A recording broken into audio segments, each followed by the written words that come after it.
Good afternoon, students. Today I am going to take the further part of unit number 3. अपन ने जितना भी basics है, जितने भी फॉर्मूलेज है, वो अच्छे से पढ़ लिए हैं. अब अपने को देखना है कि इसके अंदर में न्यूमेरिकल किस तरीके से पूछे जाते हैं. एक्चुअली एक बात देखी जाए तो इस यूनिट के न्यूमेरिकल बहुत ईजी है. It is like put the formula and get the answer.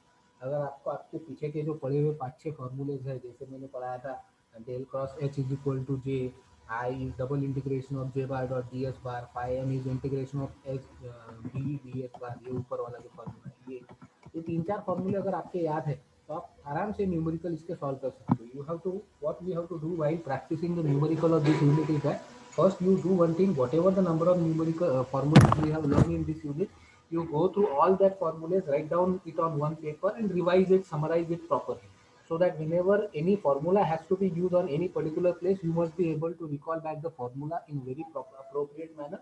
It will be helpful for you while solving your question. Okay, तो अपन पहला न्यूमेरिकल देखते हैं जो कि बहुत आसान है. ठीक है, पहले मैं क्वेश्चन को पढ़ता हूँ. पहले क्वेश्चन अच्छे से समझने की शुरुआत करो. अगर आपको क्वेश्चन अच्छे से समझ में आया तो आपको कहीं पे भी आंसर समझने में दिक्कत नहीं जाएगी, आंसर लाने में दिक्कत नहीं जाएगी. You have to understand the question properly. So magnet flux, question की तरफ ध्यान दो. Magnet flux density at the distance from long filamentary magnet flux density at the distance from long filamentary cylindric conductor carrying current I in z direction is given by V bar is equal to magnetic flux density है. Magnetic flux density नहीं है, question लिखने वाले ने question में गलत किया. It is magnetic flux density at the distance from long filamentary conductor carrying current I in z direction is given by V bar is equal to mu 0 I upon 2 pi rho A phi cap.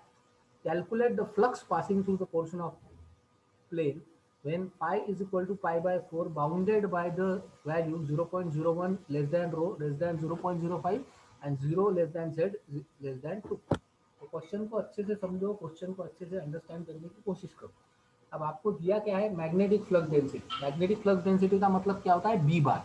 आपको B bar की value दी है, वो है mu 0 I upon 2 pi rho a phi cap. Along phi direction अपने को दी है और अपने को बोला क्या है कि आपको क्या निकालना है, calculate a flux passing through, मतलब आपको फाई निकालना है. बी बार दिया है और फाई निकालना है. बी बार और फाई के बीच में दो फॉर्मूले थे. एक है ये ऊपर वाला, इधर देखेंगे तो B bar is equal to G phi M by D S. अगर फाई दिया होता बी बार निकालना होता तो अपन ये फॉर्मूला इस्तेमाल करते थे, और अपने को उल्टा दिया है. उसने बी बार दिया है और फाई निकालने के लिए बोला है. तो फॉर्मूला क्या है, phi M is equal to surface integration of B bar dot D S. Surface मतलब डबल इंटीग्रेशन, तो phi M is equal to surface integration of B bar dot D S. तो डबल लगाना है मतलब अपने को दो वेरिएबल लगेंगे, एक है रो, दूसरा है जेड.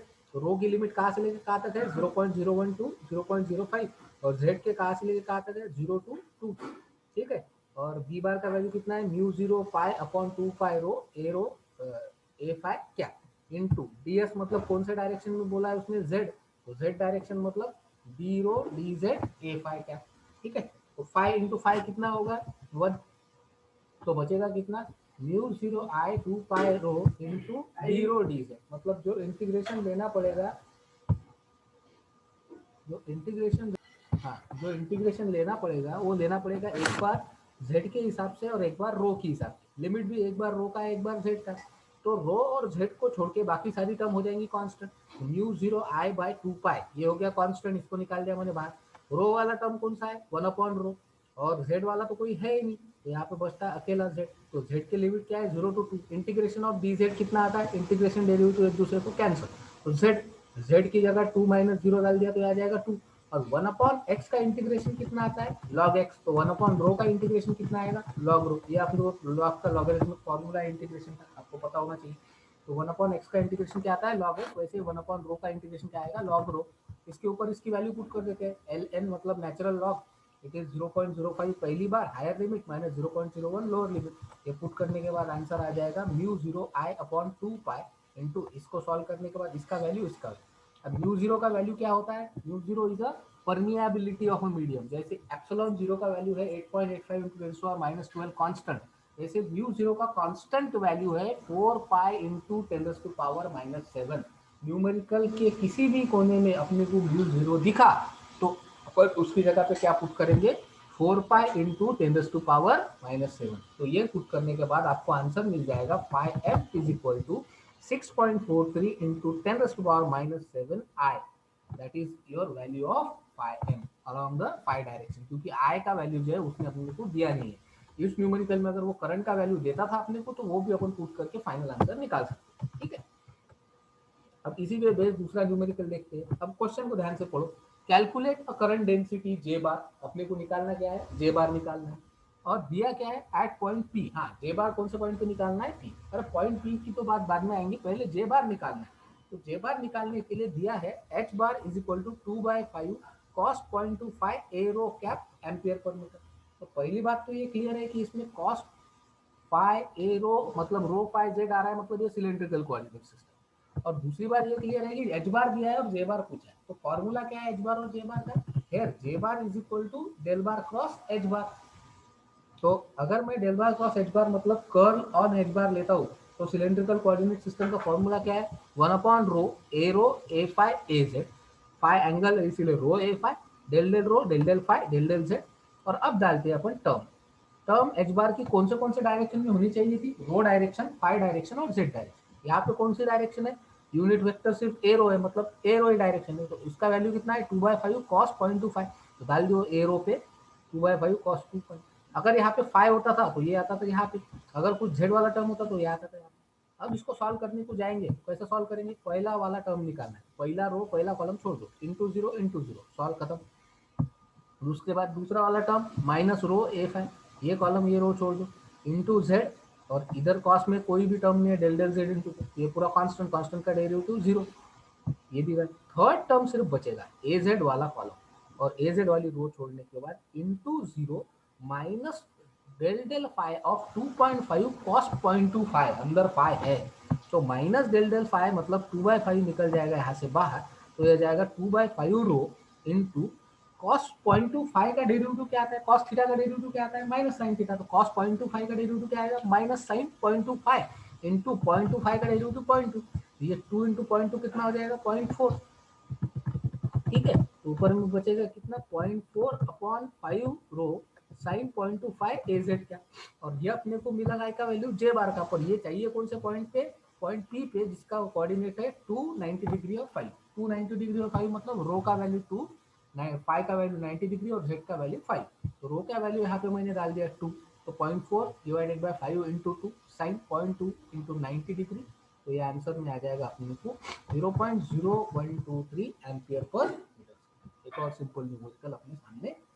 ठीक है, उसके बाद अपन देखते हैं अगला न्यूमेरिकल, जो पहले न्यूमेरिकल की तरह ही था। अब इस न्यूमेरिकल को आप ध्यान से देखो कैसे सॉल्व करना है। ठीक है, calculate the flux passing through the portion of plane. Flux मतलब पाई निकालना है, जैसे ही फ्लक्स आ गया मतलब पाई, फ्लक्स डेंसिटी मतलब बी, तो पाई निकालना है। उसके लिए दो वेरिएबल दिए हैं, आर का वैल्यू दिया है 0.02 से लेकर 0.06 तक, एंड जेड का वैल्यू दिया है एंड जेड 0 to 2 मीटर तक फॉर करंट ऑफ 4 एम्पियर। और यहाँ पे करंट की एक वैल्यू दी है, मतलब आई की वैल्यू है 4 एम्पियर, पिछली केस में आई की वैल्यू नहीं दी।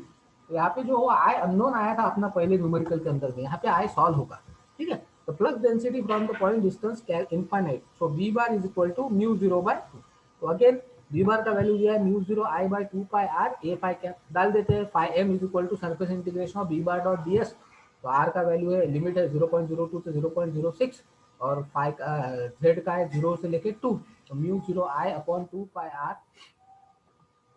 a phi cap dr dz a phi cap.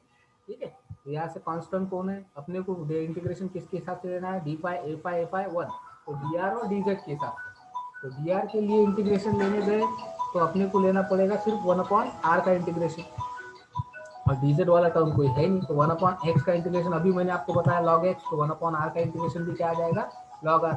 Limit put कर देंगे ln of r 0.06 0.02 z 0 to 2, तो इट इज 4 पाई इंटू 10⁻⁷, और ये जो आई का वैल्यू है उसने इस न्यूमेरिकल में कितना दिया था 4, तो ये अगर 4 यहाँ पे डाल दिया तो आपका आंसर क्या आ जाएगा 4 पाई इंटू 10⁻⁷, 4 इंटू ये ln 0.06 माइनस ln 0. ln का मतलब नेचुरल लॉग होता है, कैल्शियम में आपको नेचुरल लॉग की वैल्यू लेना है ना, इंटू 2, तो ये 5m का वैल्यू आ जाएगा आपका 1.75 इंटू 10⁻⁻6 वेबर।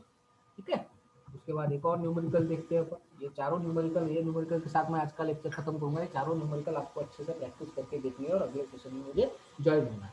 ठीक है। तो यहाँ पर देखते हैं, let H bar is equal to minus Y x square plus Y square A X cap plus X into X square plus Y square A Y cap ampere per metre. तो H bar मतलब magnetic field intensity अपने को दी है। Find the total current passing through the plane, निकालने के लिए बोला क्या गया है आई, दिया है एच और निकालने के लिए बोला है आई। पहला क्वेश्चन अपने दिमाग में आना चाहिए, क्या एच और आई के बीच में कोई डायरेक्ट रिलेशन है? जितने फॉर्मूले अपन ने पढ़े हैं तो एच और आई डायरेक्टली रिलेटेड नहीं है पर इनडायरेक्टली है। एच किसके साथ रिलेटेड है? जे के साथ। H is equal to del J bar is equal to del bar cross H bar. और आई किसके साथ रिलेटेड है? जे के साथ। तो अगर एच पर से आपने जे निकाल लिया तो जे पर से आपको आई मिल जाएगा। तो अल्टीमेटली आई निकालने के लिए आपको दो लिमिट दिए है, -1 से 1 लेके एक्स और -2 से लेके 2 तक वाई। तो आई निकालने के लिए अपने को क्या निकालना पड़ेगा? जे, और जे का फॉर्मूला क्या है? Del bar cross H. X मतलब कार्टेशियन कोऑर्डिनेट सिस्टम है तो सिंपल है, x y z, a x a y a z, del del x del del y del del z. अब ये कौन से डायरेक्शन में है? A x direction, a y direction. तो ए एक्स वाली वैल्यू क्या है? Minus Y x square plus Y square, और ए वाई वैल्यू क्या है? X into X square plus Y square. ये ऊपर देखो, जेड वाली नहीं है तो जीरो। सॉल्व करने गए तो पहला रो पहला कॉलम छोड़ के del del Y into zero zero, del del Z into X square, मतलब जेड है ही नहीं तो जीरो, माइनस ए वाई, ये कॉलम ये रो छोड़ के del del X into zero zero zero, minus del del Z into Y, यहाँ पर वाई वाला टर्म जेड वाला टर्म नहीं है तो जीरो। अब आखिरी इंटीग्रेशन निकलेगा सिर्फ यहाँ पे। तो आखिरी टर्म क्या निकलेगा? ए जेड कैप को लिए ये वाला थर्ड कॉलम थर्ड रो छोड़ दो, del del X into X square plus Y होगा सॉल्व, और del del Y into minus Y into X square plus Y square. अगर अपन सॉल्व करने गए तो एक्स स्क्वायर का डेरिवेटिव क्या आता है? इट इज एक्स स्क्वायर का डेरिवेटिव आता है टू एक्स को अंदर लेके गए तो X cube Y square X, ठीक है। और इधर वाई को अंदर लेके गए तो Y minus Y x square plus Y cube. तो इसको सॉल्व करने गए तो del del X of X cube 3x square, Y square वैसे को वैसा, del del X of X 1, तो 3x square plus Y square. उसके बाद with respect to Y, Y cube कितना आ जाएगा? 3y स्क्वायर, और ये वाई एक्स स्क्वायर में एक्स स्क्वायर कॉन्स्टेंट, वाई का derivative 1, x square plus 1। Solve करने के बाद टोटल कितना हो जाएगा? 3x square plus X square 4x square, Y square plus 3y square 4y square. तो टोटल 4 बाहर निकल जाएगा। तो जे बार का वैल्यू कितना मिल जाएगा अपने को? X square plus Y square, ठीक है। यहाँ पर कितना मिल जाएगा? X square plus Y square along Z. तो ये वैल्यू अपन आई को निकालने के लिए डालते हैं डबल इंटीग्रेशन इक्वेशन नंबर 1 में। तो डबल इंटीग्रेशन एक्स कहाँ से लेके कहाँ तक वैल्यू हो रहा है? -1 से 1, और वाई -2 से 2, 4x square plus 4y square A x d x d y a z. तो ए जेड डायरेक्शन में तो a z d x d y. एक बार एक्स के लिए इंटीग्रेशन लेना पड़ेगा, एक बार वाई के लिए। तो पहले लेते हैं पार्शियल इंटीग्रेशन, एक साथ दोनों के लिए तो ले नहीं सकते, और दो अलग अलग टर्म भी नहीं है कि मल्टीप्लाई में है भाई तो दोनों को बांट देंगे। तो पहले लेते हैं एक्स के लिए, integration of X with respect to X square with respect to X क्या आ जाएगा? X cube by 3। और integration of Y square with respect to X नहीं निकलेगा तो dx वाला टर्म क्या आएगा? एक्स। तो ये टर्म हो जाएगा X cube by 3 plus Y square X, और एक्स की लिमिट क्या है? -1 to 1, पहले डालना पड़ेगा 1। तो एक्स की जगह अगर 1 डाल दिया तो 1 क्यूब बाय 3 मतलब 1/3 प्लस वाई स्क्वायर वैसे के वैसे 1/3 वाई स्क्वायर, और बाद में -1 का cube minus of minus, it will be plus 1/3 and again Y square. तो आ जाएगा 2/3 वाई स्क्वायर 2 वाई स्क्वायर। अब इंटीग्रेशन देना पड़ेगा वाई के हिसाब से। तो 2/3 वाई का स्क्वायर कुछ नहीं है तो वाई, तो वाई स्क्वायर का इंटीग्रेशन कितना आएगा? Y cube by 3। अब वाई की जगह डालना पड़ेगा 2, तो 2/3 इंटू 2 मतलब 4/3, देन -2 डालना पड़ेगा यहाँ पे 2 क्यूब, तो it is 2/3 into 8/3 16/3, minus of minus plus, तो इट इज अगेन 16/3। और यहाँ पे -2 डालने के बाद -2 का cube -8 minus of minus plus, तो ये आ जाएगा +16/3। तो टोटल हो गया 4/3 प्लस 16/3 प्लस 4/3 प्लस 16/3। सबके डिनोमिनेटर कॉमन है तो न्यूमरेटर को ऐड कर देते हैं। 4 प्लस 16 20, 20 प्लस 4 24, 24 प्लस 16 40, 40/3 इंटू 4, तो ये हो गया 160/3, जिसका आंसर आता है 53.3, और करंट मतलब एम्पियर, ठीक है। ये इस तरीके से अपन इसके न्यूमेरिकल सॉल्व करते हैं। आप ये सारे न्यूमेरिकल अच्छे से प्रैक्टिस करो और कल के लेक्चर में मुझे जॉइन करो, ठीक है।